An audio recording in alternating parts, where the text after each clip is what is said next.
আসসালামু আলাইকুম। মোস্তাফিজুর রহমানকে টাকা দিয়ে কিনে নিয়েও যে রাষ্ট্রের লোক খেলার ভিতরে রাজনীতি ঢুকাতে পারে, আমি একজন বাংলাদেশি হয়ে এতটুকু বলতে আর দ্বিধাবোধ করব না যে তারা আসলে মানুষের খাতায় পড়ে না। আমাদের এই বাংলাদেশে 90% মুসলমান।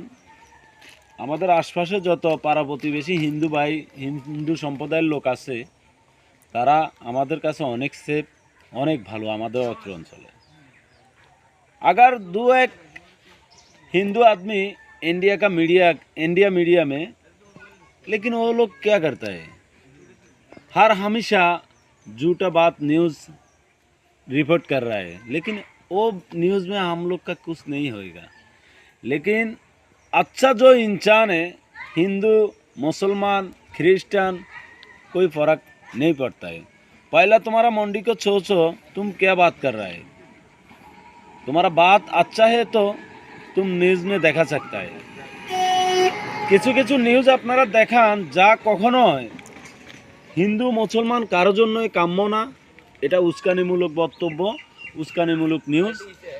আপনারা যারা ইন্ডিয়ান আছেন, হিন্দি ভাষা আমি জানি, আপনারাও অনেকজন বুঝেন।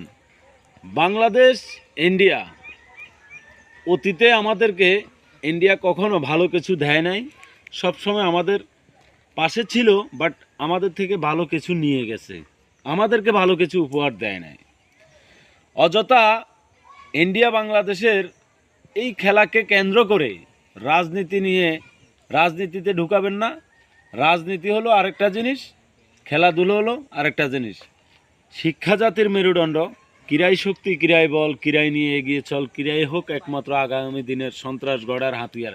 সেই ক্রীড়াইকে যদি আপনি সন্ত্রাসীর ভাষায় মোকাবেলা করেন, তাহলে আর ছেলেপেলেরা আমাদের কাছ থেকে, নতুন প্রজন্মরা ভালো কিছু শিখবে না। আমি এই কথাটা এই জন্য বলছি, ইন্ডিয়ান যারা বাংলা বোঝেন তাদের জন্য বলতেছি, বাংলাদেশ নিয়ে কখনো তালবাহানার করবেন না। বাংলাদেশ ছোট রাষ্ট্র হলেও বাংলাদেশের এক একজন মানুষের দেমাক আর মেধাশক্তি ইন্ডিয়ার লোকদের থেকে অনেক বেশি। 10 জন হিন্দু আর একজন মুসলমান যথেষ্ট। ঠিক বাংলাদেশের একজন সেনাবাহিনী, ইন্ডিয়ান 10 জন সেনাবাহিনী। অযথা আমি এগুলা বলতে চাইতেছি না। আপনাদের ইন্ডিয়ার কিছু মিডিয়ার আচার আচরণ দেখে আমরা হতবাক হয়ে যাই। যুদ্ধ তো হবেই না কখনো। আপনারা যে হিসাবে মিডিয়াতে খবরগুলো